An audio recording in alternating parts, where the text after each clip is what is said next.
Welcome. Welcome to the Innovations in Violence Prevention and Treatment series.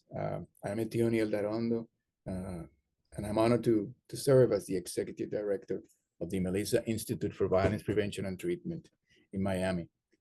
For 28 years, the Melissa Institute has been a trusted source of information on violence prevention, safety, and mental health worldwide. Today, more than 100 people from all over 130 countries have benefited from the Institute educational resources and its trainings. In addition, as many of you know, we frequently consult with and provide research-based information on violence prevention and treatment to diverse organizations and government officials locally in South Florida, and across the country. It is really exciting for us and to see that for today's sessions, we have almost 200 registered participants from municipalities across the state of Florida and from at least 18, 19 states in the United States, as well as from Canada and Romania. And I welcome you all. And it's exciting to see that you're spreading the word about these resources. And we do it exactly for this purpose, to get the right knowledge in the right hands so we can have safer and healthier communities. If there are any media outlet representatives in the audience today, I ask that you, if you're interested in having follow-up discussions, conversations about the issues that you will hear about today, please send us a text and we'll facilitate that for you. Please be aware that the Institute's trainings, like the one that you're now participating in, and the educational materials accessible through our websites and the YouTube channel, are prepared with the guidance and support of renowned members of our scientific board and are available to you for free. All we ask in exchange is that you use this information and these materials to support your efforts to repair the world. And if your situation allows it, please consider donating to support our programs. Today, we will be joined by Dr. Sherry Hamby, a distinguished research professor of psychology at the University of the South, director of the Life Path Research Center, and scientific board member here at the Melissa Institute. Dr. Hamby is an internationally recognized authority who is known for her work in poly-victimization, violence measurement, and resilience. Her TED Talk has been viewed by over 87,000 people, and she has been ranked in the top 1% among more than 6 million researchers in 22 disciplines based on citations to her work.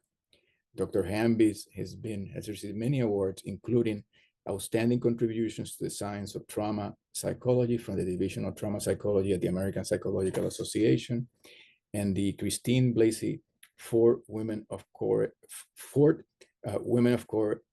Award from the Association for Women in Psychology just this year.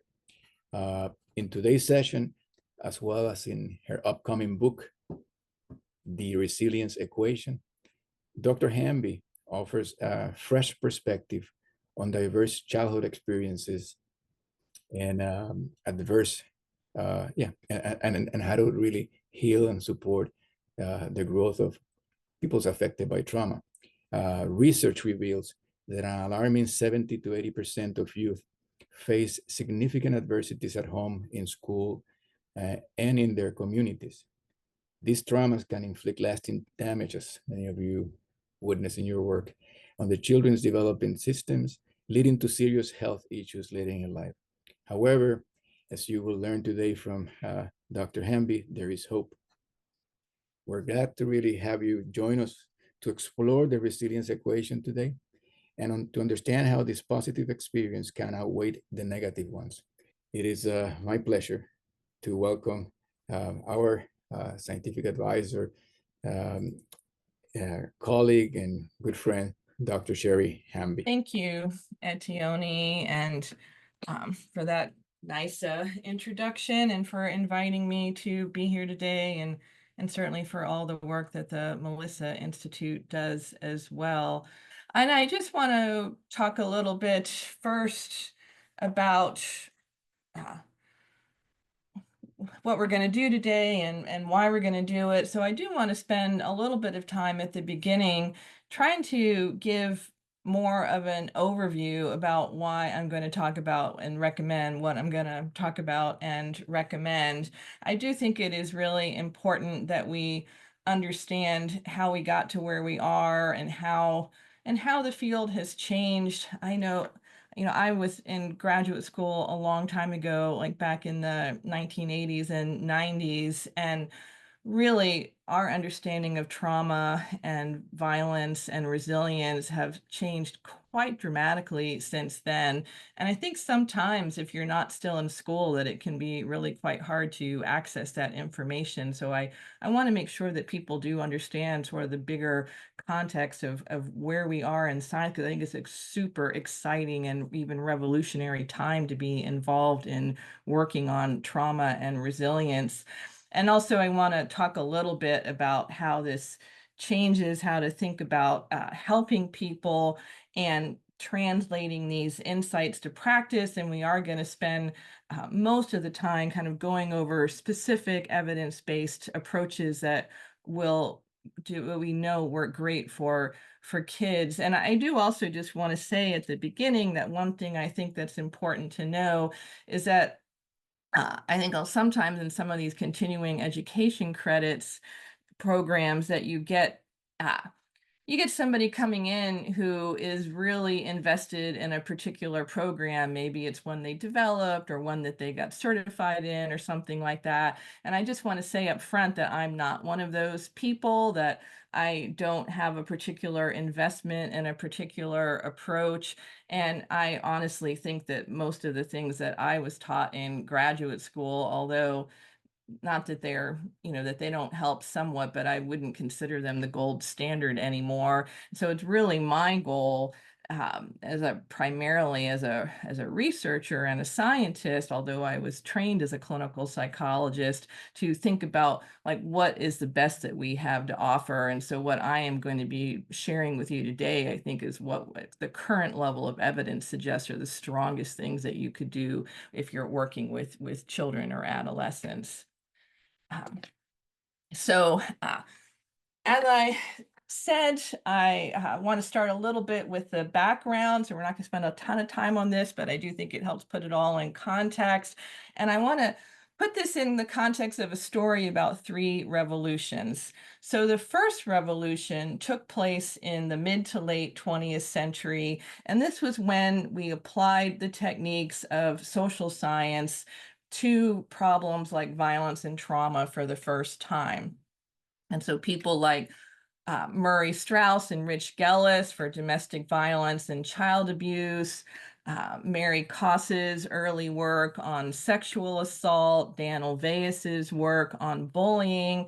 These kinds of things just completely revolutionized our understanding of these problems. I mean, obviously, these problems have been around for a long time, and everybody, I mean, our earliest writings make reference to them, and grassroots advocates have been working on these problems for many decades before social scientists got into the game. But all of these early efforts pretty much accomplished the same thing. They showed that these problems were many, many times more common than we had thought. They weren't some, problems that were just from some deviant underclass, but they were problems that people in all walks of life experienced. And also that these problems were much more harmful than we realized, and really, could have dramatic impacts on people's health, psychological and physical health and well-being.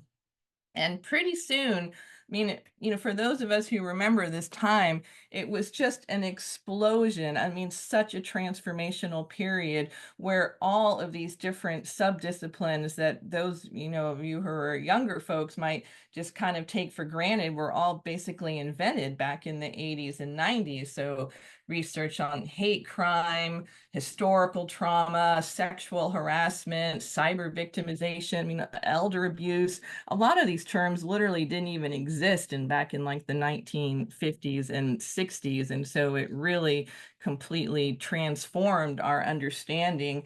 And I personally think that this was the most impactful social science research that has ever been conducted.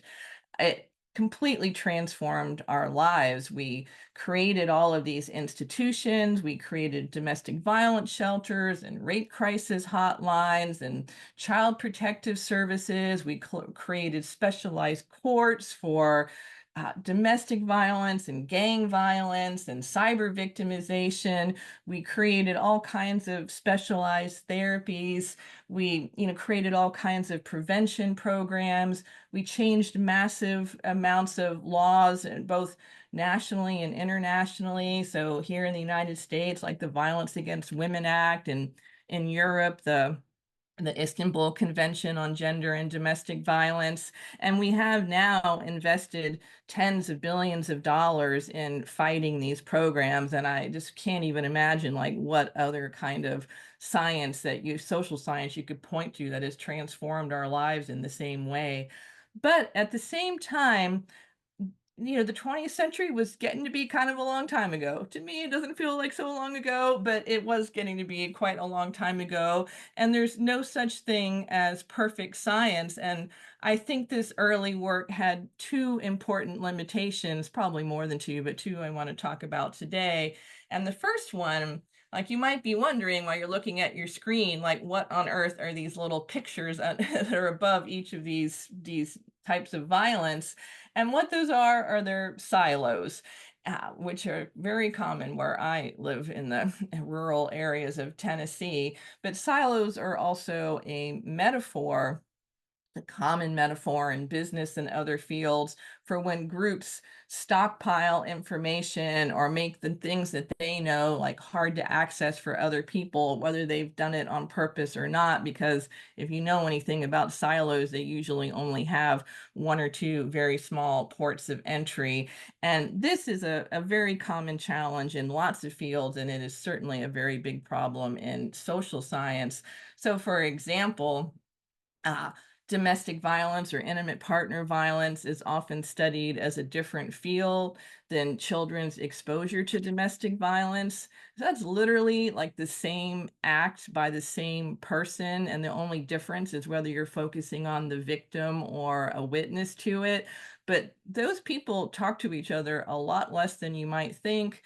They work together in different teams, they publish in different journals, they go to different conferences. And if you get to more disparate ones, it's amazing how little. I mean, even myself, like I started off focusing mostly on family violence, and it was amazing how little I learned about bullying, and for example, in the early days of my work. And the other big problem is that this has led to a really deficits-based focus. And the example I really like to look at is this picture in the middle where it says a typical victim of domestic violence. And that is one of the most important findings from this first era of research on trauma and violence, is that, as I said, it affects people in all walks of life. But you can see in this picture that while they're trying to show that it affects people of all walks of life, what they've created something that looks like Frankenstein's monster. I mean, that is not a flattering picture of a victim. And I think that is still a pervasive problem in a lot of areas. And this does serve certain groups. Most notably, it probably serves most of us who are on this webinar today.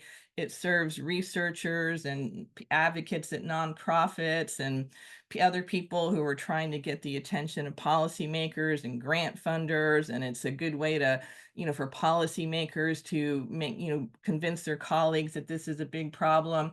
But I also think it's not a very fair description of most victims of violence and other trauma.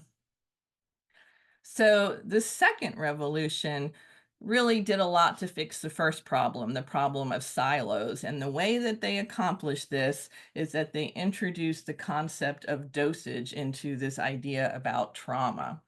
And the very first study of this, famously, and probably one that probably almost everybody on here today is familiar with, is the 1998 study on adverse childhood experiences by the physician Vince Felitti and a bunch of his colleagues. And that study had a several really remarkable features. One is that it was a study, I mean, for 1998, almost all of the work that had been done on child maltreatment at that time focused on kids or adolescents or maybe college students. But this was actually a quite old sample compared to those with an average age of about 56 and people even in their 90s included in the sample. And they were really shocked to find that you could still see the impacts of childhood adversity even half a century later on these people's physical and psychological health. Maybe the perpetrators are even dead at this point, and yet they're still walking around carrying the burden of that exposure to adversity. And one of the other really remarkable things about this study, Flitty was a physician, and so he included not just the kind of stuff that people like me, like psychologists, often study, like depression and suicide attempts and alcoholism and things like that, but also a lot of health problems that you would very seldom see in a sample of children or adolescents, but get quite common when you've got people in their 50s and 60s or older, like heart disease, cancer, and stroke. And they found strong relationships not only between the psychological outcomes and childhood adversity, but also many of these, quote unquote, physical outcomes. But I think out of all of the remarkable things about this study, that the most remarkable one, and I'm not even sure they completely did this on purpose, but they really had a very radical approach to thinking about people's trauma exposure. And one of those is is that instead of just saying you're a victim of child abuse or you aren't, or you're a victim of intimate partner violence or you aren't, they asked about more than a dozen different forms of childhood adversity, mostly problems in the family. And they found that if you gave everybody a point for each one of those different types of adversity, that dose had a really huge relationship between outcomes, with, especially, as again, probably a lot of you folks already know this, four or more types of childhood adversity being really strongly associated with a bunch of poor health outcomes even half a century later. Um, this was also around the same time that I got into working on the dosage concept on a project with David Finkelhor and Heather Turner and Dick Ormrod. And we extended the dosage concept even further to include peer and community victimization, but we still found this same dose response relationship. And by that, I mean like one victimization is worse than zero, and two is worse than one, and three is worse than two, and so on. And it's remarkable. I mean, this is our actual data from a nationally representative study of kids 1 month to 17 years old. And it's remarkable how regular and consistent this dose response relationship is. Now we know, if we've done work, even 1998 is going to be kind of a long ways ago now, that to assess the true burden of trauma, we really have to think big picture and capture people's dose. A lot of our institutions and programs are kind of still set up to look at just one particular type of problem, like child maltreatment or bullying or sexual harassment or something like that. But in fact, these problems are all really closely related to each other. People who are vulnerable to one are much more vulnerable to others. And all of these things add to our cumulative lifetime trauma burden, or what I call trauma dosage. If you take this big picture, lifespan, cumulative approach, it turns out that most people in the world have been exposed to violence and trauma. My trauma dosage is not zero, and I would be surprised if it's zero for anybody who's on the call. And this is just data from one of our studies, but there's lots of other folks who have similar data. In this fairly young sample of adolescents and adults, we found almost 9 out of 10 had experienced at least one kind of victimization. And if you included other kinds of adversities, nonviolent ones, when we got up to 98%, if our list was longer, we probably would have gotten higher. And I think it's really important to note that this isn't unique to the United States. You get these kinds of numbers, as Etione mentioned in the introduction, all around the world. And I also just want to highlight that almost all of these are just victimization alone. They're not any other kind of exposure to trauma.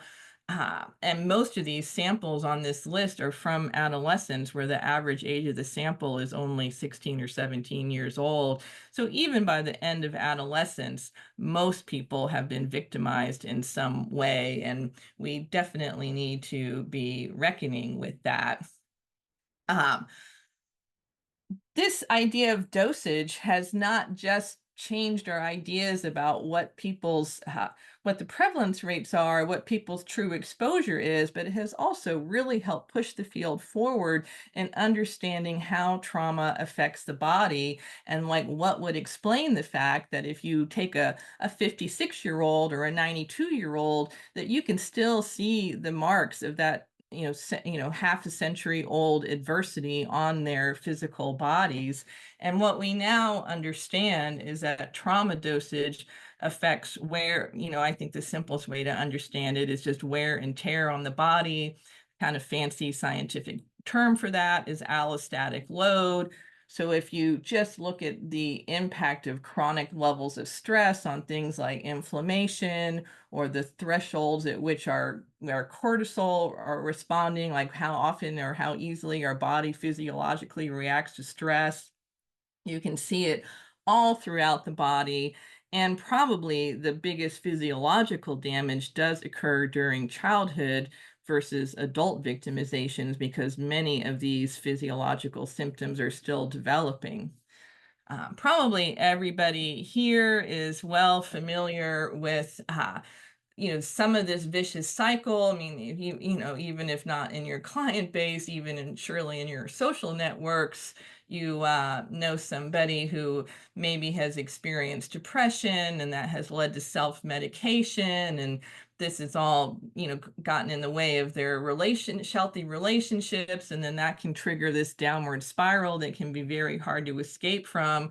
But what we have added in the last 20 years or so is an understanding about how these physiological processes that you can't see quite as easily are contributing and exacerbating these vicious cycles. So our allostatic load, one thing that is a known outcome of a high allostatic load is that it puts people at greater risk for depression. And then you can still get the link to self-medication. But a lot of alcohol and other drugs, like one of their consequences is actually that they, cause inflammation or other kinds of wear and tear and increase your allostatic load. So this stuff about these physiological wear and tear is getting into these vicious cycles that go along with these psychosocial processes that probably all of us have been more familiar with for a long time. Now, that I know is kind of a, a lot message. I've heard a lot of people who are used to focusing on like one problem, like maybe your school bullying or something like that, like tell me that that's like a lot to take in, that now they have to think about how these kids are probably being mistreated in the home or mistreated on the street or whatever. And for a long time, that's kind of where my work was. So if you heard a presentation from me like anytime in like the early 2000s, and it probably would have left on that pretty grim note. But you guys are lucky, it's 2024, and so I can tell you that we have moved past that revolutionary era too, and we're in what I consider the third great revolution in trauma and resilient science, and that is happening now. It's been happening for maybe 10 or 12 years, and the concept of dosage, the same concept that really helped advance our understanding of trauma, is also revolutionizing how we think about resilience. Here, if you go to that link in the chat, you should be able to answer the question about what helps you thrive after adversity or trauma. There they are. Some responses are starting to come in. Great. I'm just going to give a minute to let those things go. Now we're up to like 64 responses. And I think what's beautiful about this, and what I wanted to do before I got too far into the resilience, is just to show you like how much knowledge is already out there in any community. I mean, you could do this with anybody. You could do this with a classroom of third graders or a bunch of parents at a PTA meeting or a church Sunday school group or whatever, and that you just see a lot of really beautiful activities. I love that there's, because we're going to talk about some of these today. You have exercise, journaling, walking my dog. That's one, dogs again, that's one of my personal favorites. Deep breaths, talking to friends, spending time with friends, that counting blessings. I mean, this is so great. It's like we all already, because we're probably almost all trauma victims, trauma survivors, that we all already know so much about what can be done about this. So I think I want you to hold in mind that word cloud and all the many different things that it said in it when we come back, and we're going to kind of go back to the 20th century again for a minute and think about what early ideas about resilience are, because you still hear, just like you still hear people talk about violence in a very 20th century kind of way, you still hear people talk about resilience in a very 20th century kind of way too. And so if you've ever heard people talk about resilience in a way that is like an individual trait or an inherent characteristic, if it sounds like they're talking about like emotional toughness or grit or anything like that, that is this really old way that came out from some of the early resilience researchers like Norman Garmezi. He's often thought of as the father of resilience research. And he thought, and you have to give him a lot of credit, because he did notice. I mean, one of the genius thing that he noticed, and that really helped spur an entire discipline of research in social science, is that he noticed that if you took a whole bunch of kids who were maltreated, I mean, which is a group that he worked with a lot, although he also worked with like people with schizophrenia and other populations, that he noticed that some of them were doing a lot better than you might expect, considering what had happened to them. And back then, we really didn't have very much understanding about that. Most of the time, if people looked like they weren't struggling too much, a lot of times people would just minimize that and go, well, it must not have been that bad what happened to them. But what he figured out is that actually it might have been like a pretty bad thing that happened, and some of them still managed to overcome it. And so that was a genius insight that really pushed back against a lot of the conventional wisdom of the time, like back in the 1970s. But the problem is that the idea that he came up with to explain that was really a very wrong, misguided idea. And he thought that some of these kids must be invulnerable, and that they probably had something, and it was probably genetic, which is a bad thing if you're a therapist or a teacher or an advocate or anybody who believes in personal change. That's not very helpful conclusion to draw. And that they could be, that they were somehow invulnerable, and that you could just beat them up as much as you want and they wouldn't have any impact on it. But that, of course, I mean, I think as soon as you say it out loud, it sounds pretty nutty. Like that is not the case, and that children are, in fact, the most vulnerable people among us. So you do still hear these ideas, but they really are not the way that people think about resilience anymore. And I want to get to that, but one of the things he also noticed, and that some other early resilience researchers noticed, is that resilience is really common. I mean, a lot of times in our work, and certainly in coverage in the media, mostly what you hear about is the negative effects, and it makes it sometimes sound like people might almost be doomed to be depressed and have PTSD and things like that if some kind of victimization happens to them or other adverse experience. But in fact, that's not what happens at all. And I could show you hundreds of studies on this, but I'm just going to show you this one that I got to work on with my colleague Susan Yoon, where she used a big data set that followed preschool children involved in the child welfare system. And one of the things that's really cool about this data set is that it, obviously with preschool children, you can't do too much self-report. So they got informants from parents, informants from teachers. They put these kids through a bunch of different kinds of psychological tests themselves. And so this was a really, really comprehensive assessment. This wasn't just like somebody's checking on a questionnaire like, yeah, I'm doing okay now. And she still found that even immediately after their referral to the child welfare system, when whatever the adversity was like probably pretty fresh and immediate, that more than half the kids were still functioning within normal limits for their age, for their developmental age, across emotional, behavioral, social, and cognitive domains. And then just 18 months later, 4 out of the 5 kids were performing across the board at developmentally appropriate levels. They were resilient, and that turns out to be the most common pattern by far for both children and adults. And the big insight that has come out of more recent work on resilience is that we can take this idea, as I said, of dosage and put it on the strength side of the equation. So one concept that's emerged from this, and I'll talk about a little more in a minute, is positive childhood experiences.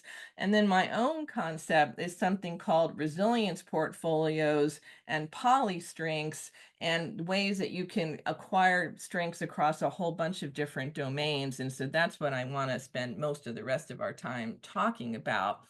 So positive childhood experiences, Etione asked me to talk a little bit about this. And this is definitely way better than Garmezy's idea that somehow some kids are just born with some superhero level of vulnerability. And it does contribute to what I would call a basic science of healing, that for really the first time, because we see now we're going back to that second problem I mentioned at the beginning, that we spent so much time measuring rates and risk factors and negative consequences that we really have not done very much work until the last few years on trying to figure out, well, what's going on for these kids that are turning out okay, or adults that are turning out okay. And this was one of the first questionnaires that came up. And you can see that these are all definitely good things to have in people's lives. So what I like about the positive childhood experiences model, or whether you call it beneficent or whatever, there's different names for it, is that this research does show the dose response relationship works on the positive childhood experiences side of the equation too. And that if you can pile up good things in a kid's life, then they can have good outcomes, even if their trauma dosage is pretty high. And I do think you can use this to provide guidance to families and schools and to understand what they should be striving by. And as I said, I mean, I just have come to believe that this is like the most important thing that we need to be working on for those of us who are working on the science end of things, is that trying to create this basic science of healing and understanding what are the pathways that people can follow to having a good life, even if they've been exposed to a lot of trauma. However, I do think there are limitations to the positive childhood experience model, and so I don't use this one myself in my work. And one of the probably the biggest number one is that it takes a lot of agency away from kids. So you notice on this list that all of these things are people that other people are offering to kids, and so it doesn't give kids a chance to come up with their own strengths and skills. And I do think that that's important, although I don't think that just grit or emotional toughness is the answer, as we'll get to in a minute. But I do think that there are things like emotion regulation and social skills that do matter. We don't know very much. I mean, it's still pretty early days in this research, and so it's hard to know like how much is enough of any of these kinds of things. I do a lot of work with adolescents and adults, and these positive child. I mean, one problem with these positive childhood experiences is that you can't change them at some point. So, like in my own life, I can't say yes to all 7 of these questions. But that's that's over and done with. I mean, if you want to think about intervention for somebody like me, you're going to have to shift on something about, trying to have positive childhood experiences, because and I think that's true even for adolescents. By the time they're 14 or 15 or 16, uh, there's a lot of history there, and that some of that history is just simply, it can't be changed at any point. And also, as you might have noticed, it focuses a lot on family and friends. It has more questions about family than anything else. So it doesn't include other kinds of strengths that are outside of the kid, especially including like a lot of features of their environment. So while I do think it is definitely a step in the right direction, I'm going to suggest that we need a bigger and more comprehensive model. So almost everybody who thinks about resilience thinks about it as a process that involves the entire human ecology now. So there really aren't any contemporary resilience theories that harken back to the early ideas that it's just some kind of built-in ability to bounce back or grit or something like that. And instead, we see it as a process that involves lots of different factors, not just help from family and friends, but all different kinds of factors that help kids, adolescents, adults, families, anybody put together the pieces of a good life, no matter what kind of traumatic experiences they might have had.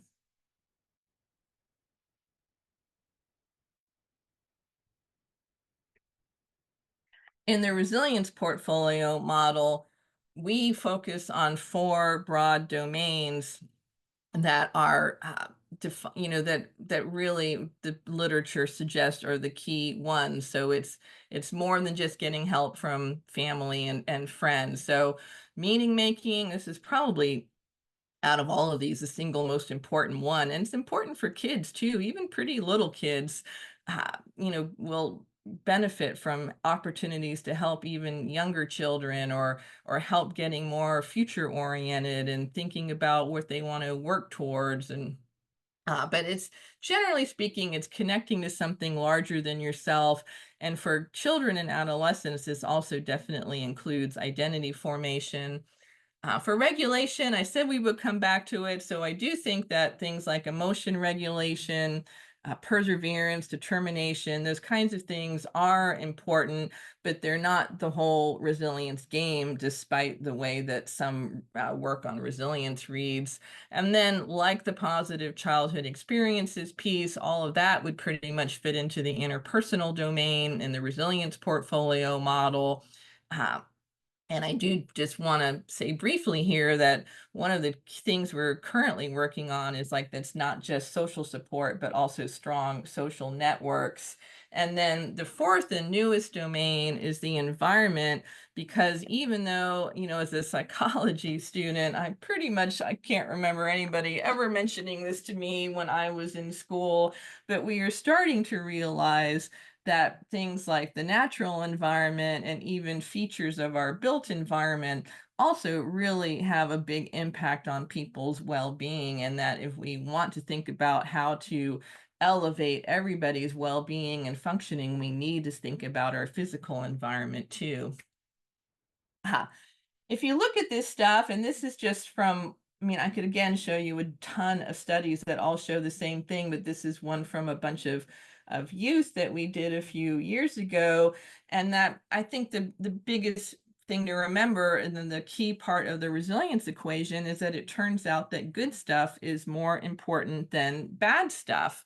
So I spent the first 20 years of my career focusing on this yellow piece of pie here. Like almost everybody who came up when I did, I got caught up in research on rates and risk factors and negative consequences.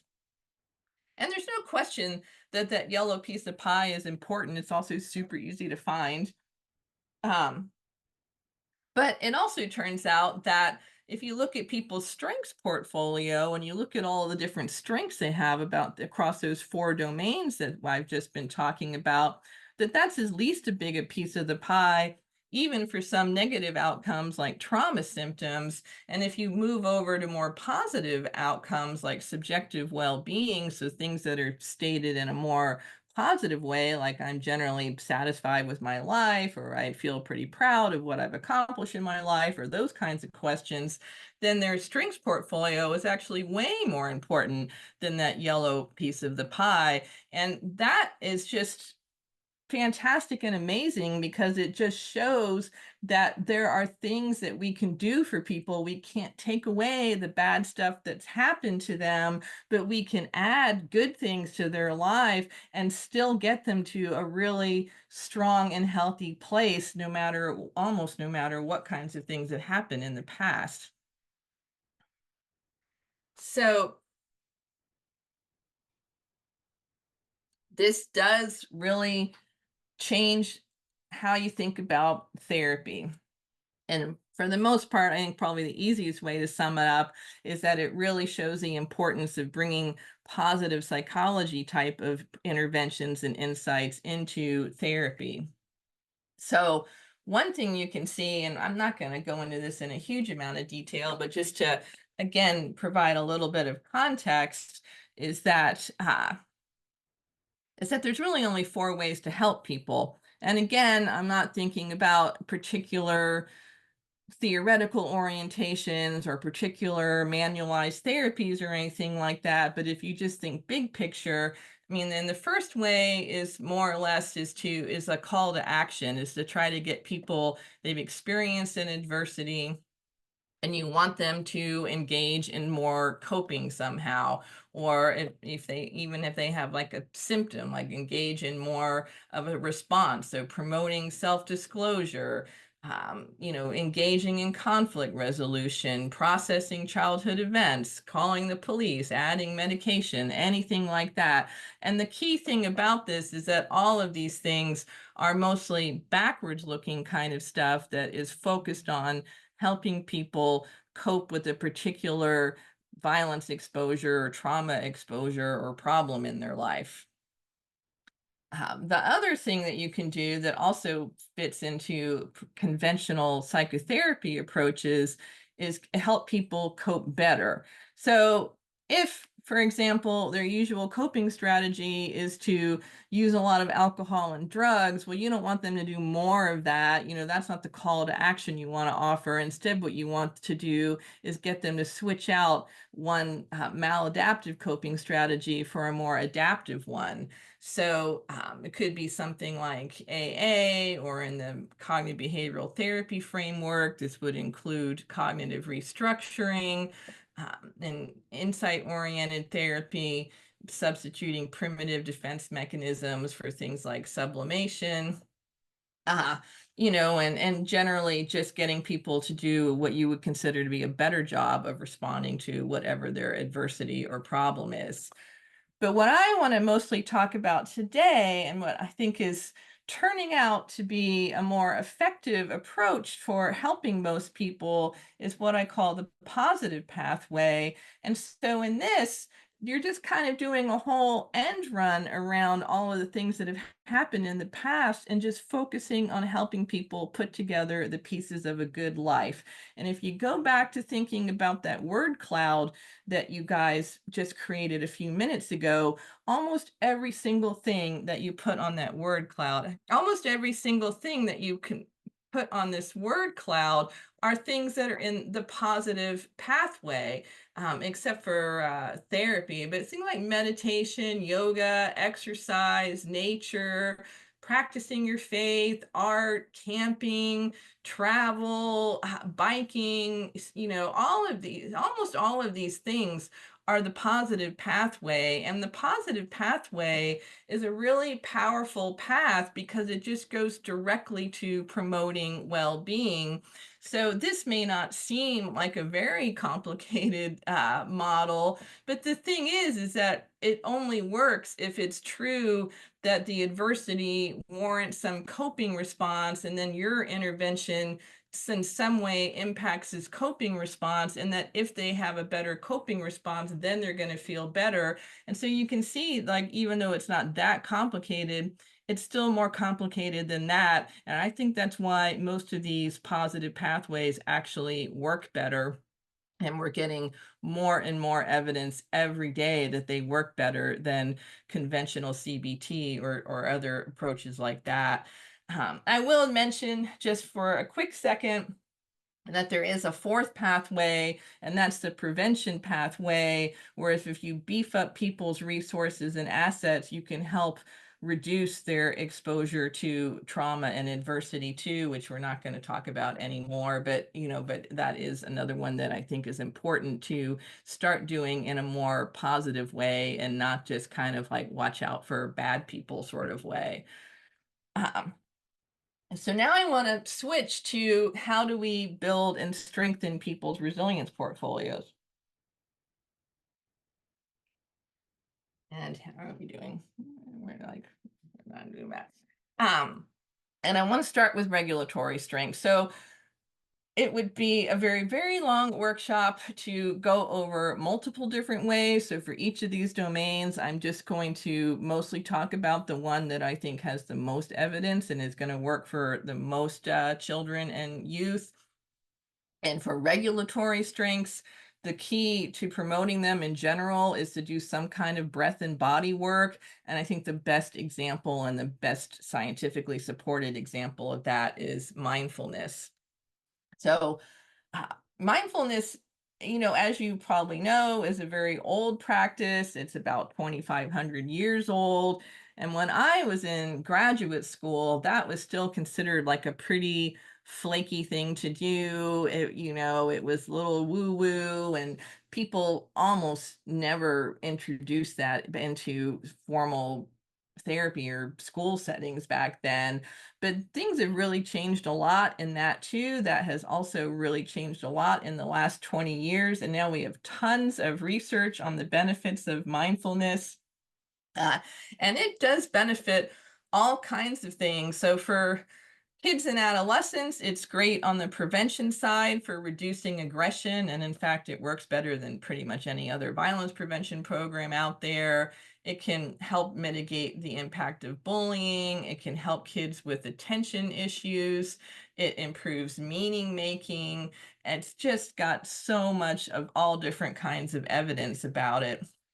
Um, I just want to say briefly like what it is, because I think most of you probably know what mindfulness is, but I think sometimes people do get I run an online mindfulness group, writing group for peers, and I think sometimes people do talk about how they want to like force themselves to relax or force themselves to pay better attention, and that is not how mindfulness works at all. And if you're working with kids with attention problems, for example, the last thing you want to do is like try to say this is gonna, like make you pay better attention. In fact, it kind of works in an almost paradoxical way in that it's the exact opposite of that, is that you're not supposed to try to force yourself to do anything, but to learn to accept your thoughts and feelings without judgment and just get a little better about kind of observing them in your mind's eye, if you will. So if you just think about them as like leaves floating down a stream,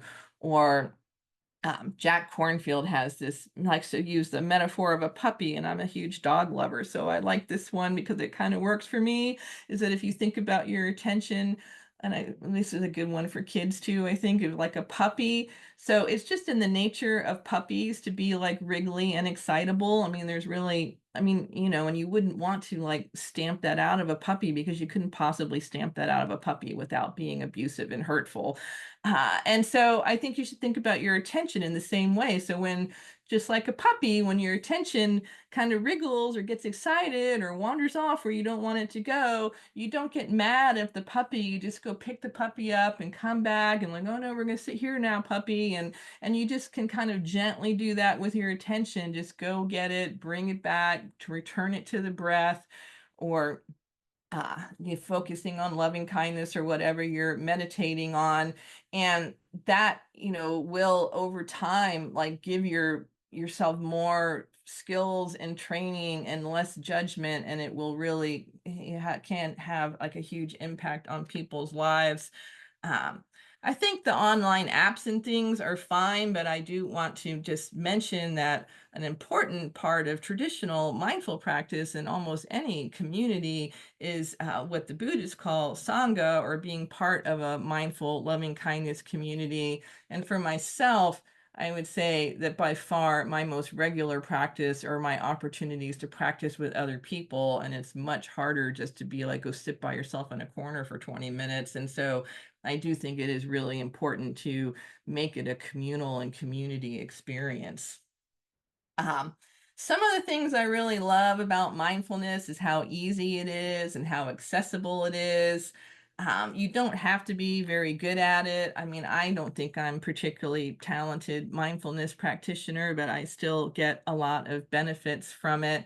And I've put some links to some programs that I like for anybody who's, maybe 12 or 13 or older than that. I think a great introductory course is Mindfulness Daily. It's a free class. It's really beautifully set up. Some of the things I like for kids are active body scans. We're going to try that one in just a minute, like five senses meditation, walking meditation, which I didn't even know was a thing, and until just a few years ago. But you can get kids to try to walk like a cat or something like that. Like all those kinds of things are like great things to do with kids. So really you can do mindfulness. They've there have been scientific studies of mindfulness all the way down to like preschoolers. So even like 3, 4, 5-year olds can practice, you know, age appropriate types of mindfulness and really benefit from them, and really, change the atmosphere of the classroom or the daycare center or wherever it is that they're hanging out. Um, I do want to offer just a couple of cautions and alternatives. There have recently been a few studies of mindfulness mostly with older adolescents that have had some mixed results. And I used to say, and I think this other slide still does it, it's like hard to screw it up. But somebody came up to me after I said that in a talk one time, and they said, you said it's hard to screw up, but I think my school has screwed it up, because the way they were doing mindfulness is that they were making it part of the morning announcements, and the principal or somebody was just like reading a mindfulness induction over the school intercom every morning, like after they made all the other announcements. And in all the classrooms, the kids were just there, like scrolling on their phones or talking to each other and not really paying attention. I mean, it seems relatively obvious to me, but it might, just in case it needs to be said, that is not mindfulness. If you are scrolling on your phone, you are doing actually the pretty much the exact cognitive opposite of mindfulness. And so it does have to be implemented thoughtfully and in a way that is really going to show people best practices with that. I mean, and even like the apps are probably better than that. And I also think it should go without saying, but in case it doesn't, that you can't, it's not good to force people to practice mindfulness, and especially teenagers who, as we all know, I mean, I've got two kids who are in their 20s now, and it is kind of a mercy that they're not teenagers anymore. But it's not that hard to push them into oppositional point of attitude, and if they're feeling really oppositional about it, well, that's not mindfulness either. So you do have to set it up in a way that is inviting people to practice, and let them practice as they are able to, and really make it the focus of the space you're in. But if people don't want to do mindfulness, like I said, for the interest of time, I'm not going to go over all these other kinds of breath and body work, but you can do, and as several of you mentioned in that word cloud, you can do exercise, you can do yoga, you can, dog walking, gardening, working on sleep hygiene. And the other thing I wanted to mention about mindfulness as a consideration is that I live in a pretty rural part of Tennessee, like smack in the middle of the Bible Belt. And I do just want to say that although mindfulness probably is most closely associated with Buddhism, that pretty much every spiritual tradition does have a long-standing history of some kind of mindful or meditative practice. And one of the best examples of that are that there are these labyrinths for walking meditations all around the world. The Chartres labyrinth in Paris is probably the most famous. It's 800 years old. It's usually called centering prayer in Christianity, but there are traditions like Sufism and Kabbalah and Judaism that are also, really very much very similar to the kind of mindfulness that you would know. And then, of course, it's been like secular forms or in like John Kabat-Zinn's mindfulness-based stress reduction. Um, I do think it's super easy to incorporate mindfulness and other breath and body work into therapeutic and professional spaces. I recommend that you consider redoing your intakes, not just for breath and body work, but for all of these resilience portfolio domains, and thinking about, are these kids and families practicing the elements of a good life in their daily world, and not just asking about symptoms and social history and things like that. It's easy to start or end therapy sessions with just very brief meditations. You can create a labyrinth. I only found out a few years ago that there are 4 different labyrinths in my community within just a couple miles of my house. I had no idea. And so you might be surprised too in your own location where there are places for walking meditations. And then, I'm not going to go over this whole list in the interest of time, but I also just want to say that I think it's really a great thing to think about on our end too, and like how you can incorporate this into our professional spaces and help us all sustain the work, some of which comes with pretty substantial doses of vicarious trauma, which are part of our trauma dosage, and we have to make sure our own resilience portfolios are strong enough and robust enough to sustain this work over the long haul. So what I want to do now, and maybe this will be good for giving us all a break, is show you an active body scan. I think I love active body scans. I mean, personally, as an adult, it's probably my favorite meditation too, but I think this is an especially great one to do with kids and adolescents because it doesn't involve sitting still, and it still accomplishes a lot of what mindfulness is about, which is kind of getting people more in touch with their bodies and their breath and their consciousness. So we'll just do one together. So we'll just start. So it's always good to start. So first you start with posture. In almost any mindfulness meditation, it's good to start with posture, then breath, then attention.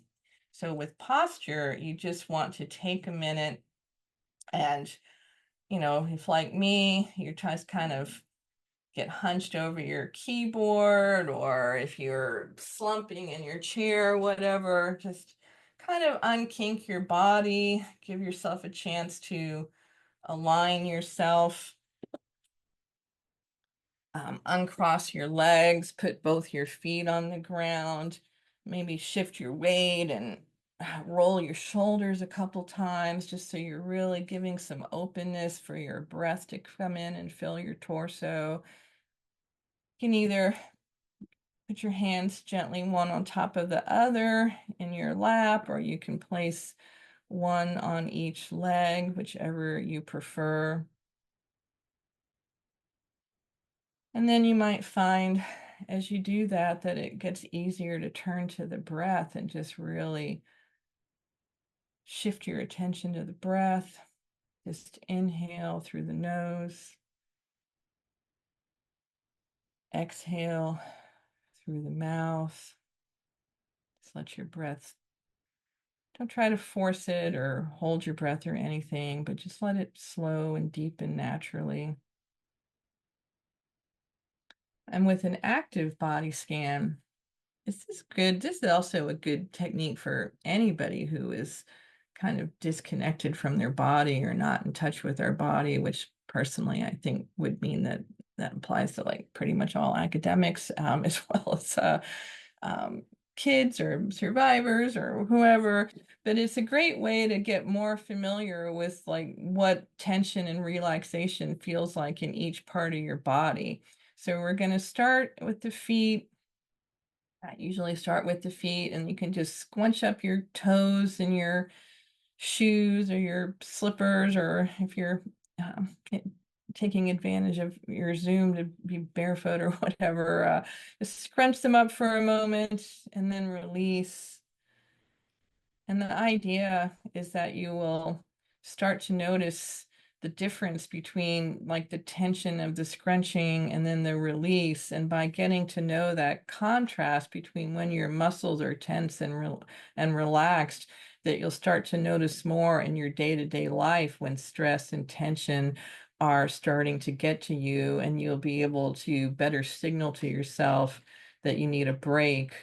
Uh, you know, I like to close my eyes. I should have said before we started, but people don't have to close their eyes. That makes some people anxious. So at the beginning, you can either invite people to close their eyes. I personally find that helpful for being able to tune into my body and ignore some of what's going on around me. But it's also fine just to look downward with a gentle gaze if people prefer that too. Then you can have people if they're sitting, like most of us probably are, just stick your feet out in front of you, do a couple of ankle twists to the clockwise and then a couple counterclockwise. It's important to always be symmetrical in your movements, just like you would in yoga or something like that, if any of you are familiar with that. You can push through your legs through the bottom of your heels, and that'll create a nice hamstring stretch across the back of your legs. And then point your toes will stretch most of your other leg muscles.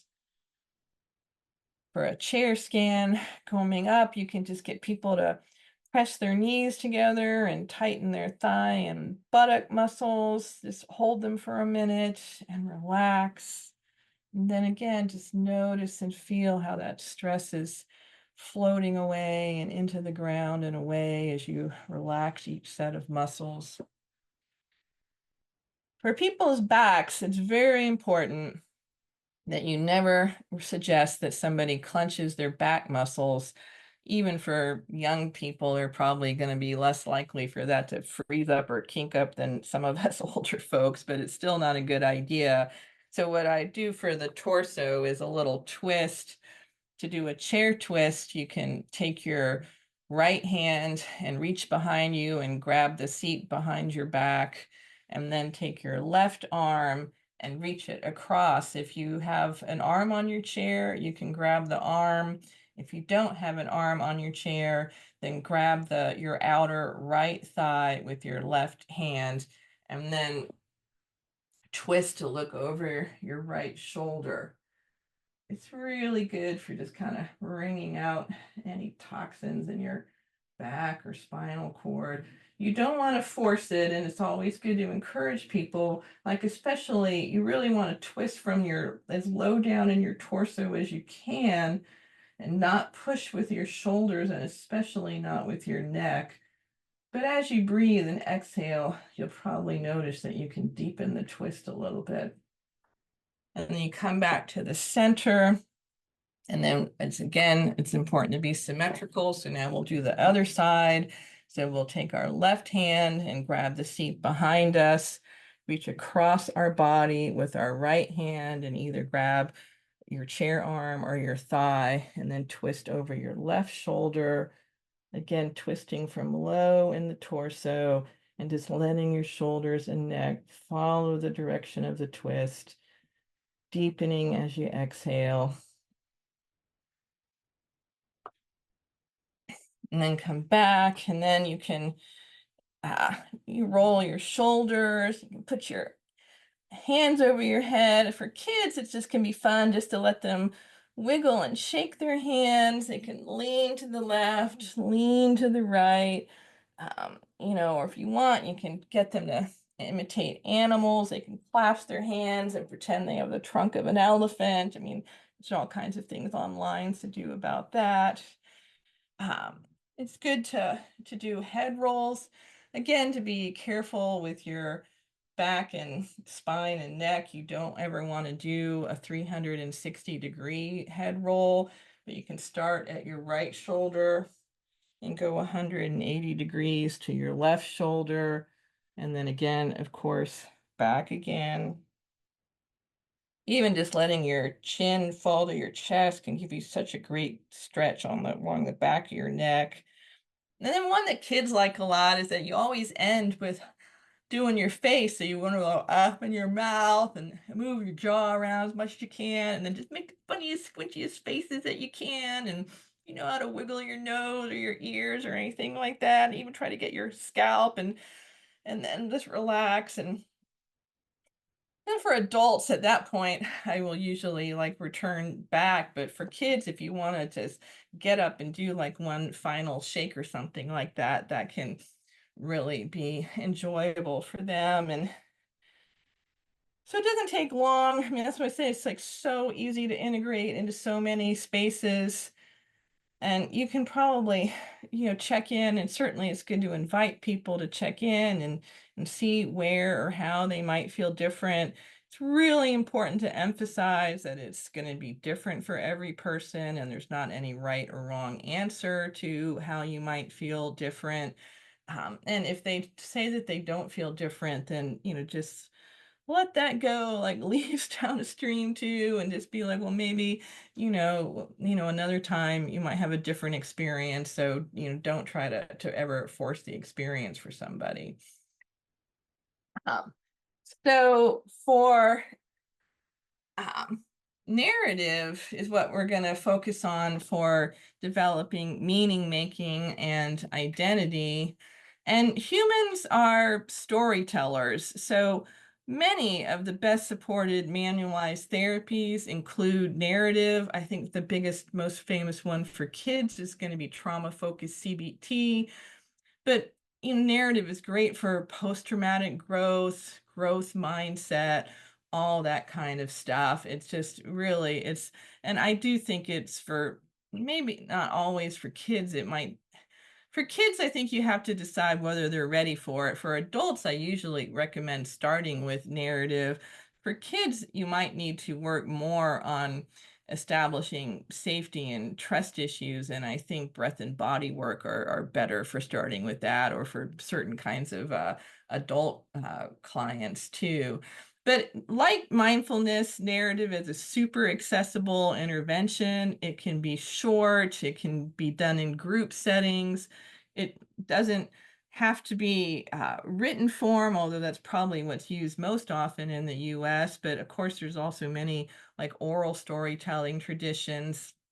If you do writing, I really encourage people to write by hand. It's really great for activating different parts of the brain and having a more physiological experience.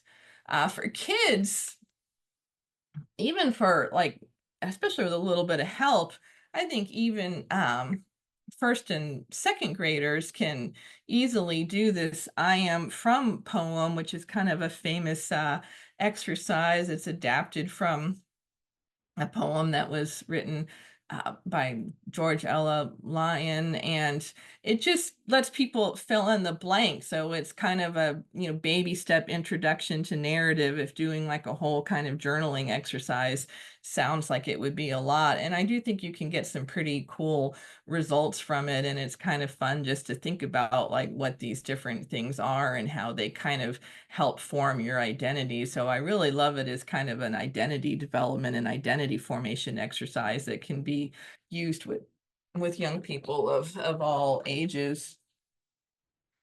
Um, for slightly older kids, and so I think anybody like fourth or fifth grade and up can do this.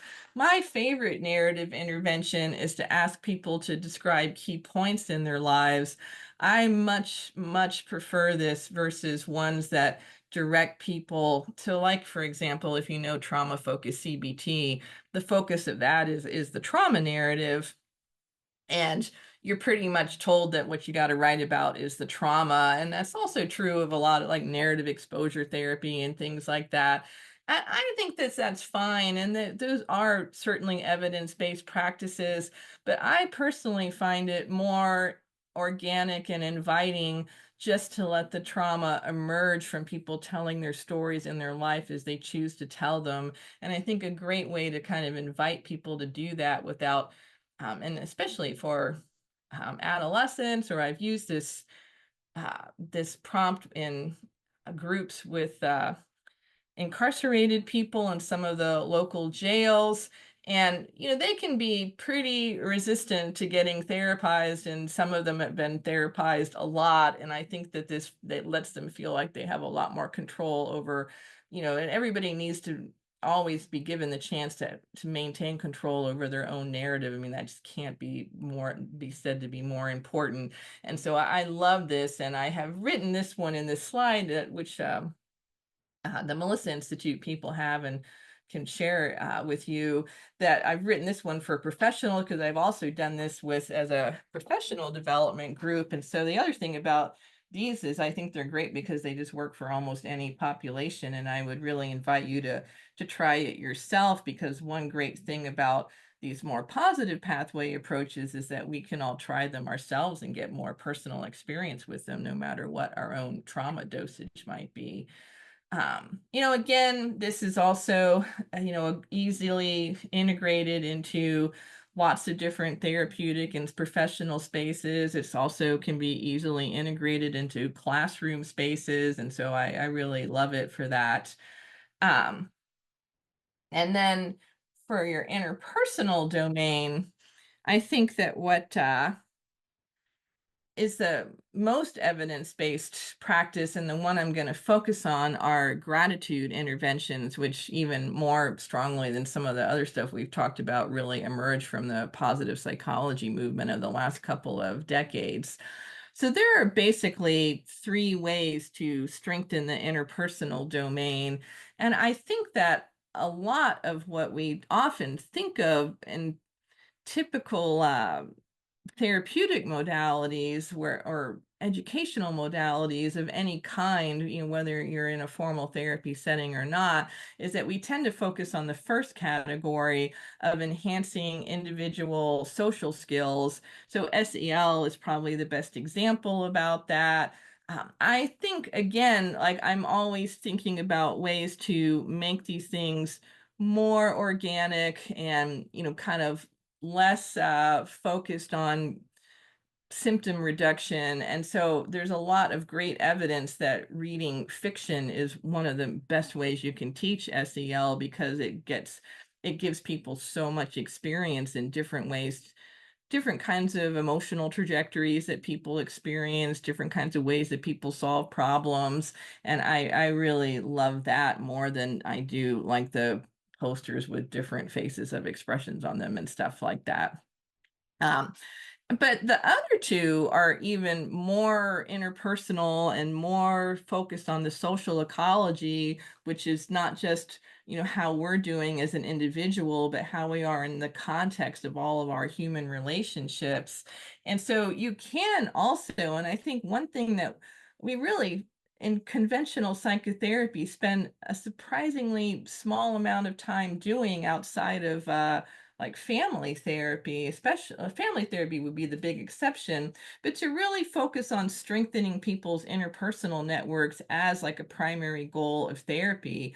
And so getting people to do more gratitude practice, more socializing, and then for both meaning making and for strengthening your interpersonal domain, like getting people to invest more in their communities and taking part in social justice. A lot of, mainstream US culture is so individualistic that there's not much focus on things like collective or communal healing, but that can also be an incredibly powerful experience to participate in. And I think it would be great to see more of that in mainstream US therapeutic and educational settings, like it is in much of the rest of the world and in many other communities. Um, but really, I think, and so we thought we would try one of these. And when I do like these in-person workshops, actually what I bring are note cards and stamps, and I have everybody write a letter. I mean, a gratitude letter is a great exercise, and it's a real evidence-based practice. But we're going to try another word cloud since we are a big group for that.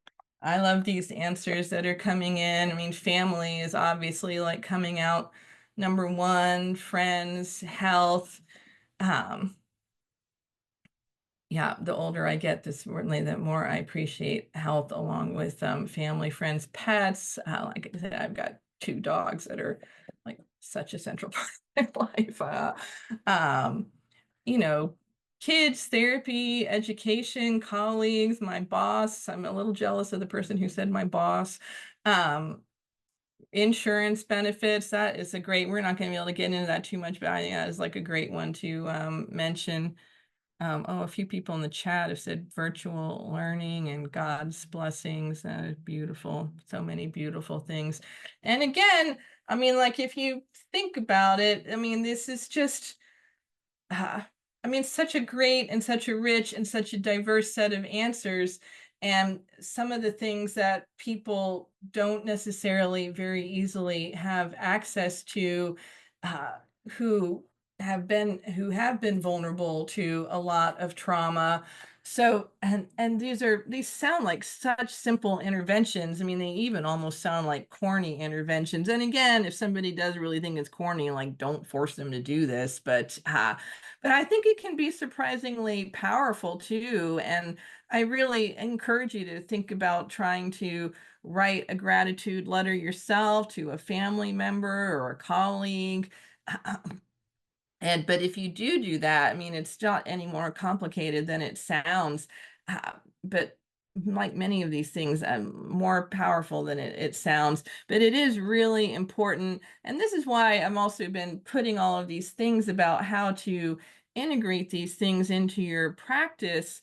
Is that it's really important that if you don't just tell people, oh, you ought to write a few letters, but if you get some cards, get some stamps, make space in your interactions with them, make space in your classrooms or wherever the case may be, and it can that you can't just turn it into yet another thing that these people who are struggling to meet their basic needs are being asked to do. You've got to support and make this happen. And like I just did this summer was the group I've been running at the jail. And I know this wouldn't be true of a lot of settings, but things like stamps and paper are not very easy commodities to get hold of in some spaces. I think that's also often true for kids. Like, how are they going to get stamps, and you know bringing stamps and giving them and letting them. I mean, a lot of times it was the first time, and I don't know how familiar you are with jail settings, but I mean, everything costs so much money and it's not that easy to do. And so for a lot of times it was one of the first times that they've been able to reach out to their family members, or some of them wrote to like nieces or nephews just to let them know they were still thinking of them. And I think their family members were so excited to hear from them, which is, you know, I mean, we don't really think about what would help people rehabilitate in those settings, as I'm sure everybody here knows. But it can be such a powerful thing to do and such a simple intervention. And then last, I want to like my timing is think about nature interventions for strengthening children's domains. And I'm like and so this is for the environmental domain. And there are lots of different ways. And I realize that changing some aspects of the environmental domain can be really intimidating. But I do also think that there are I mean, obviously, like, putting more parks in your community or more crosswalks or bike lanes or whatever. I mean, those are pretty big lifts, but I do think that there are things that almost any of us can do, and that nature interventions are becoming a more and more common part of the prescription for, quote unquote prescription in a lot of treatment programs, and that they also are surprisingly powerful. And so again, there's just a ton of science underneath this.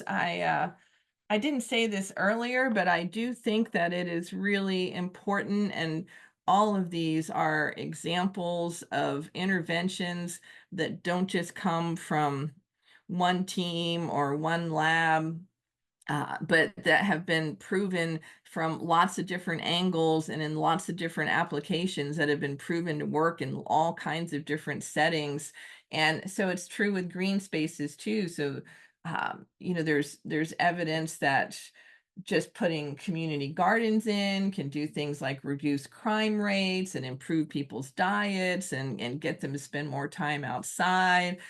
There's evidence that, I like this Niedermeyer study because they took an outdoor hike at a local park and they like mapped it out, and then they programmed it into the treadmill so that every single step was just like the step that you would take in the park. So like it was the exact same amount of like uphill and downhill, and the inclines and everything were the same. And they still found that people got more benefit from the exact equivalent amount of exercise that happened in a natural environment than happened on a treadmill in a gym. Um, and now in a lot of countries, this is the kind of stuff that are first, these are the first level of interventions for depression. If you go to Scotland or Japan or Canada and you report symptoms of depression, they're probably going to hand you a stack of maps about how to access local parks more likely than they are to give you a pill. Ah, this is was the forest bathing, or Shinrin Yoku in the original Japanese, has been tested in a bunch of experimental studies. And one of the things that it does is that reduces it's, again, I mean, I think it's important because it goes back to what we were talking about, that first adverse childhood experiences study, is that one of the big shocks about that study was that the impact of those victimizations and those other adverse experiences were not just psychological but physical. But what we're learning about mindfulness and yoga and forest bathing and even things like narrative, which you might not think, is that the impacts of these are also not only psychological, but also physical and physiological. And so those factors in that allostatic load that I was talking about earlier, what's so incredibly exciting about this is that we know that your trauma dosage is going to tick all of those indicators up, but all of these strengths-based interventions can bring those same physiological indicators back down, and they cannot just increase your self-report of your well-being, but also reduce things like your blood pressure and increase things like your immune system functioning and all of this other like really cool kind of stuff. And it doesn't really matter that much how you do it. Like some of the people that have written in on the word clouds, the main one way that I get outside is by walking my dogs, and that is as good a forest bathing as anything, I think. But the cool thing about these experiments is I do think that they're interesting. Is that the original ones back in Japan, is that the control group wasn't just exercising on a treadmill or something like that, which sounds super unappealing to somebody like me. But the control experiment was actually a very nice day out too, that most of the time they went to a museum or something like that. So they were getting a similar amount of exercise, a similar amount of kind of like breaking from the routine or whatever, but they weren't having that exposure to the natural environment. So even though I also like to go to museums, and I think that that's a very pleasant day out too, it wasn't as psychologically and physically beneficial as spending the day in a national park. And we are starting to understand like why that would be the case. And there's at least three different kind of big buckets here that I think are all probably likely possibilities. So one of them is exposure to something called phytoncides. And these are basically just the organic compounds that are given off by the tree. So if you have so what the reason that pine trees smell or rosemary smell or whatever, that the trees and the plants are creating these essential oils, and that we know that many of these have antimicrobial and antibacterial properties. That's why so many of our cleaning products smell like pine, is that they're trying to, catch, get into that sort of instinctual recognition. Um, and although most of the research that's been done on that has been done on mice and things like that, we can see that they are actually doing things like benefiting the immune systems, but with exposure. Another possibility is that other things that are in the woods that you're not going to find in even like the nicest museum trip is dirt and all of the great soil-based bacteria that are in dirt. Um, a lot of people, a lot of scientists think that one of the reasons why so many kids are having problems with allergies and immune system conditions now is that we have made our environments too sterile for what our human bodies have evolved in, and that we just need more exposure to dirt. And so I'm actually a really mediocre gardener, but I do love to get out in the garden and in the dirt, and I do think that that is also really beneficial thing to do. And then another possibility, and these aren't mutually exclusive. I mean, probably what's happening is that all of these are happening, which is why it's such a powerful experience. But even like negative ions, improved air quality, less pollution, stuff like that are probably helping too. We're starting to appreciate more and more not only the physical but also the cognitive impacts, especially on kids, of like chronic exposure to pollution and things like that. And so trying to minimize that in any way is going to be good for people too. And then again, this is something else that I think is really easy to incorporate in at least small ways into a lot of therapeutic and professional spaces. It can be as simple as bringing plants into your office space. I had somebody ask me in a workshop once if plastic plants would work, and I just want to say, please don't ask me that. And plastic plants don't work, and plastic plants don't work because what we're trying to do is this here. So it doesn't matter what shape the plastic is getting pressed into. Plastic does not offer any of those benefits. And now, as we are starting to understand more and more the long-term damage from microplastics and things like that, I think what you should be doing instead is going through your office and getting rid of as much of the plastic as you possibly can. That is what I have tried to do in my spaces, even though I am talking to you on a computer that is mostly plastic, but I have nonetheless been like really working on that as best I can. And I think it's an easy thing to do to encourage clients and students. I mean, in classroom settings, classic, classroom exercises like growing peas or something that are super easy to grow, or if honestly, for those of you who are in psychotherapy or work with individual clients, I would just give every one of them a snake plant or a sansevieria. That is probably the one that is hardest to kill. It's tolerant of a lot of different light and moisture conditions. But and just, it's just great to try to get people to think about growing things and nurturing things. It's so therapeutic in so many different ways. More and more places are adding gardening programs, or even at like our school, they have built an outdoor platform at the back of our elementary school to make it easier and more accessible for students to have outdoor programs there. And so again, I realize that that's a lot harder than putting a house plant in your office, but there's certainly something to think about long term when you think about investments that your programs can make.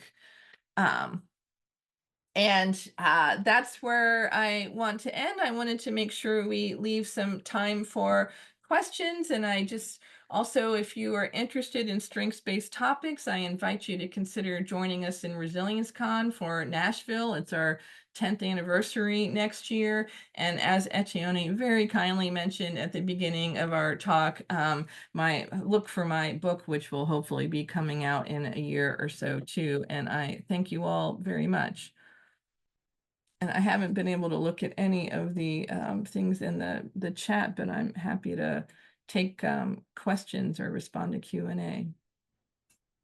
Thank you. While you do that, Sherry, thank you very much for such an enlightening presentation. It's somebody who's like you, was trained by some of the same people in some of the earlier ways of thinking about trauma and aggression and its impact on mental health is really wonderful to see how you managed to put together the old the new and help us think forward into what it might look like. And I like your observations that some of the simplest interventions, sometimes a simple intervention that's not should not be dismissed because it's simple, because actually the evidence is there to support it. So, and this is wonderful, and your use of technology, and we're gonna still using some of those tricky things that you were doing to get the participation of the audience. Wonderful, wonderful use of that resource. Thank you again. And yeah, we do have some questions that you may have. You're free to answer some of those, and then we also have Don Meichenbaum on screen with us, the scientific director of the Medicine Institute. And anybody else in the audience who has a question, please submit it through the question and answer um, uh, push, and then we'll kind of like get to go for it. So Yeah, I will. I can just start taking the ones that are in the yes, Q&A if you want. So um, Ishaji, I hope I'm not mispronouncing your name too much. Ask if exposure to water, swimming outside, canoeing outside, snorkeling provide the same benefits as exposure to green type environments per se, like trees, grass, etc. That is a terrific question, and that is probably really where the cutting edge of work on nature-based interventions are. They refer to those as blue spaces versus green spaces. And yes, I mean the data so far do suggest that those have similar kinds of benefits. Uh, there's they're still trying to sort that out. I don't think there has been as much done to compare the benefits of blue spaces versus uh, like over and above the benefits of exercise. Like, because one thing that a lot of the research has shown on both blue spaces and green spaces is that being closer to blue and green spaces tends to make people more active. But there is certainly, again, like some probably the mechanisms that have had the most research on blue spaces are, again, the improvement in air quality that you get, especially by like large bodies of water like oceans or lakes, and then also the exposure to what some people call pink noise. So I don't know if you've heard this term. It's kind of like white noise, but it's even better, and it's supposed to be especially like ocean waves are probably like the most classic example that they have certain kinds of frequencies and rhythms and things like that that are supposed to help create more calming patterns in our brain waves and things like that too. And so that's why, if any of you, like one of my colleagues has a 6-month-old baby, if any of you guys have ever used like sound machines for infants to try to help them go to sleep, that's probably the same thing, is that they're giving the access to pink noise can be very soothing. And but yeah, blue spaces are great too.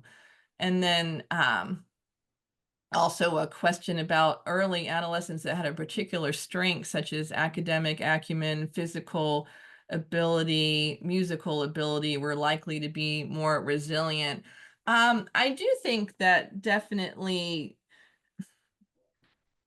yes, the answer to that is that the literature still supports this idea, but I would want to break that down a little bit. So I think that one of the ways that things like interest in sports or interest in music, if you think about it through the lens of the resilience portfolio, you can see that you're getting a lot of different things. Like from that, you're getting some identity development, like you can become, part of the a team or part of a band or whatever the case may be. That obviously this is also coming a lot of times with opportunities to establish close peer relationships. Like my son is a theater major, and so his chance to be in plays is not only a chance for him to hone and demonstrate his skills, but it's also a chance just to spend a lot of time in like really close and intimate work with a bunch of his peers. And I honestly think that he gets probably as much out of that as anything else.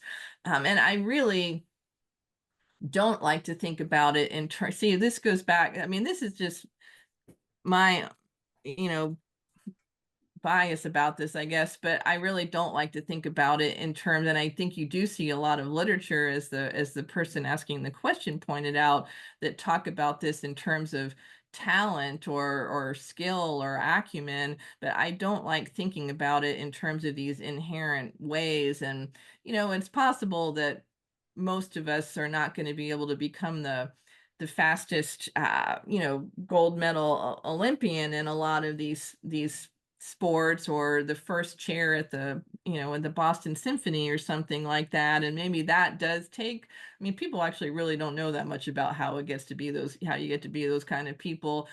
But I think most of us, it's really much more environmental than it is innate. And I also, in terms of the resilience portfolio model, specifically, and thinking about prevention and intervention, I don't think it is helpful at all to focus on innate talents or innate characteristics, because those can't be targets for prevention and intervention. So we only focus on changeable characteristics and things that you can get better at over time. And I think that absolutely, I mean, my husband taught himself to play ukulele during the pandemic, and you know it's just, a lot of it's just practice. I mean, practice makes you better, and then you get more out of it, like the better you are at it. But I think there's lots of ways that we can support people developing things that they're interested in without just looking for quote unquote natural talent, which I think it's a little bit up in the air, like how much that exists. But Don, did you want to ask something? First of all, I want to thank you for a really fine presentation. I will also bring to the attention of this audience, as well as you, I'm sure you're aware, that I had written a book called Roadmap to Resilience that's available for free on the internet. If you go to the Melissa Institute, it has been downloaded by 51,000 people in 138 countries. The last question I have for you, Sherry, is we did a presentation from the Melissa Institute with George Prodano, and he wrote a book called The End of Trauma. And in that book, he reported on several studies that had negative impact or negative effects of mindfulness. I don't know if you're familiar with his particular critique of it, but if you are, I'd be really curious to see how much weight I should put on his evaluation of that, because his big piece for resilience, and the reason he calls for the end of trauma was the need for flexibility, that the person had to have the demands of the situation and then flexibly sort through your variety of positive protective factors. So I'd be really curious as your critique of it. I think there have been a lot of, I think you have to be careful, and this goes back a little bit to what I mentioned earlier, that you can't just rely on the results of one study or one team or one lab, and that there have been quite a number of meta-analyses on mindfulness that show what the average effects are across a whole bunch of studies, and almost all of those show that mindfulness works at least as well as CBT or other kinds of therapy does. In fact, a meta-analysis by this team led by a researcher called Van Agteren that came out a couple of years ago, they synthesized the results of almost 400 clinical trials of different kinds of therapy, and mindfulness came out number one. It beat the pants off of CBT, but it also did better than ACT, acceptance and commitment therapy,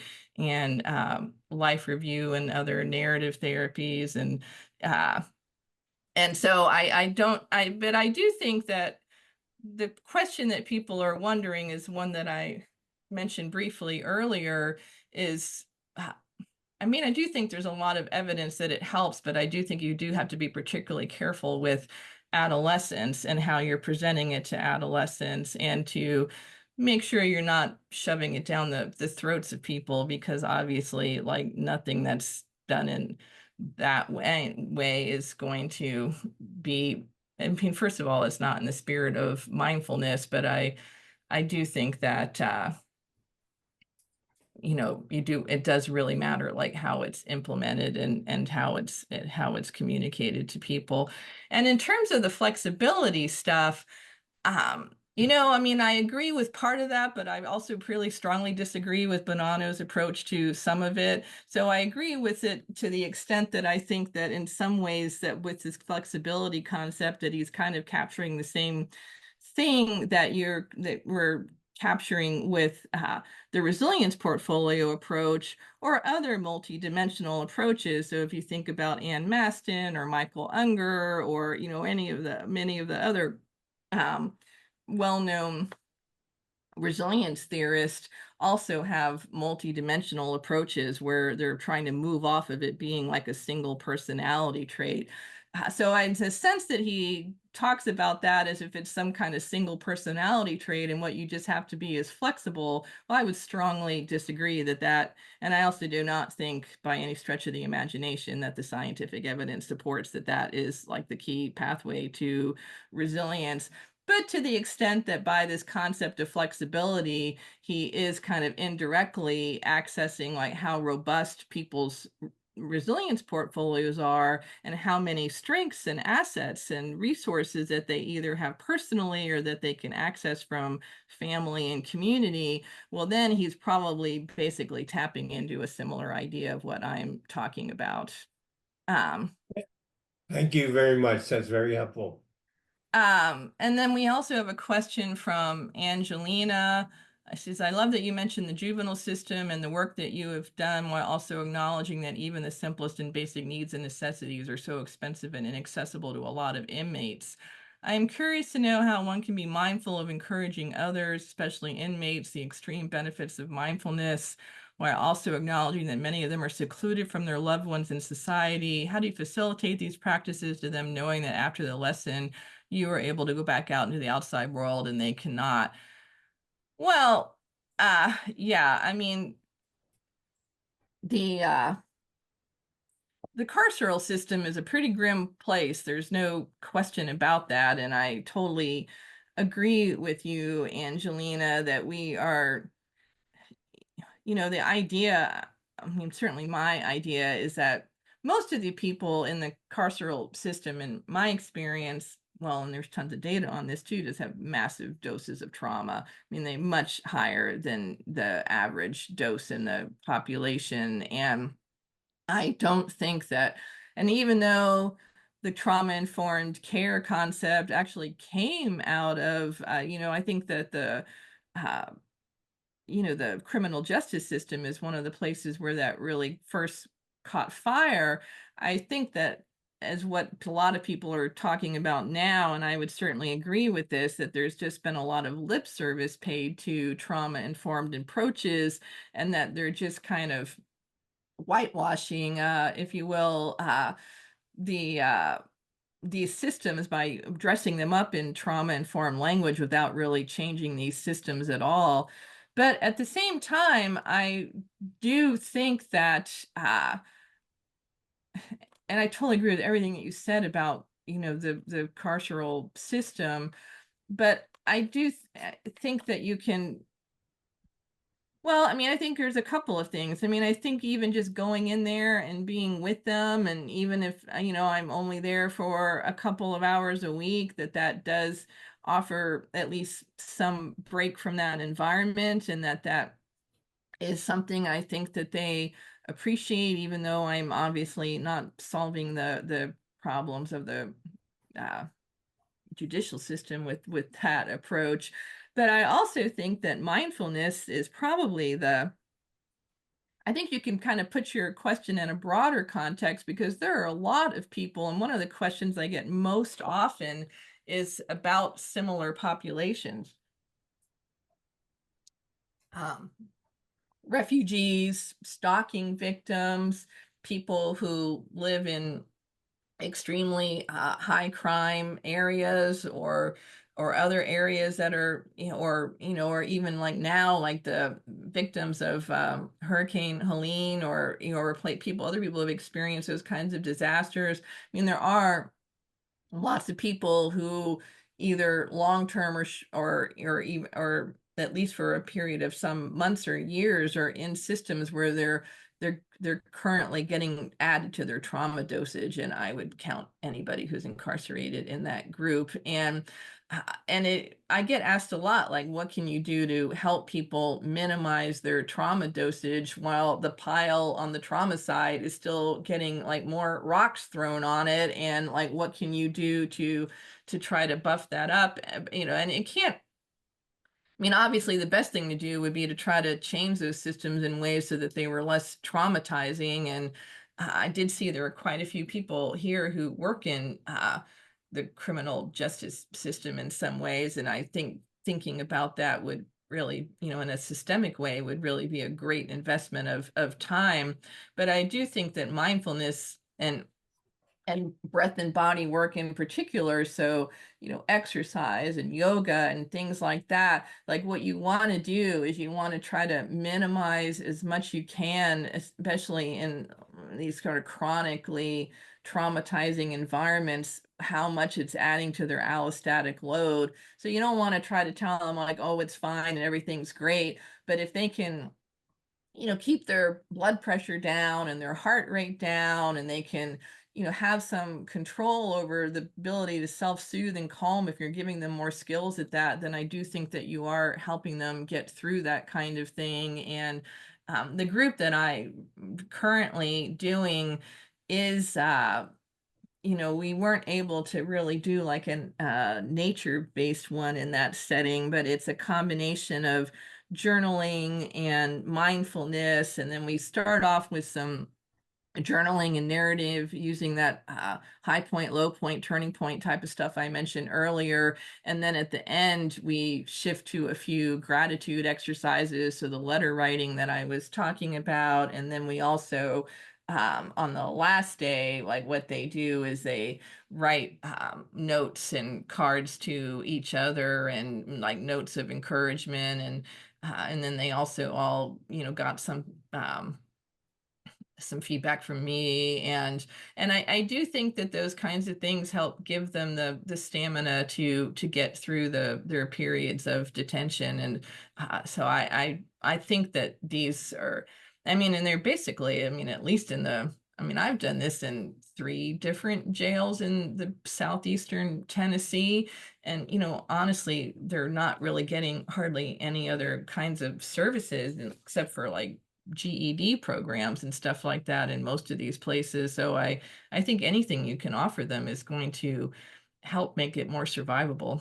I think as we come to the end of this time with you, Sherry, uh, I think I'm going to be reaching out to you because I have an idea that I want to run by you, and perhaps could be a joint project and collaboration. And because it seems to me that at the stage in which we are, there is a lack of readiness, so to speak, among the mental health professions and service providers to fully understand how they can use mindfulness practices and new knowledge in this area. Knowledge that was initially generated outside of the purview of our trainings, and our in academia and in the way that we were. So the something like a primer on mindfulness and breath work for service providers, something that would help them link, the work that they do with how this can make their work better. I think would be useful. It reminds me when I put out the book on social justice, advancing social justice through clinical practice, that they didn't even want to include the link. They didn't want to, the publisher didn't want to include the word social justice and mental health at the same time. Because at the time, and now there are journals about that, everybody understands it's important to deal with that, and so on. And part of it was that the field was illiterate about it and felt uncomfortable about it. And I think it is something, a joint project that we can work together that probably will be fun. I think it will be very helpful. In closing, so we'll follow up with you. I want to thank you very, very much for this enlightening conversation, this enlightening presentation. As you know, everything that we do at the Institute, we do for free. We ask that you use it with intention to make the world better. Sherry has gracefully shared so much of her insights and knowledge with us so that you have more tools to do so. The next presentation will also be free, and you can register through the link below. Thank you, Sherry. I appreciate it. I just want to close also by saying that for those of you, any of you who have been on the pathway of the Hurricane Helene, I wish you the best. I know that it's a lot of people suffering in different parts of the country, and my thoughts are with you. And hopefully, things there's something in this talk that would help you and those around you deal better with these situations and the challenges you have. See you later. Thank you very much again, Sherry. And thanks, Don, for joining us. Thank you.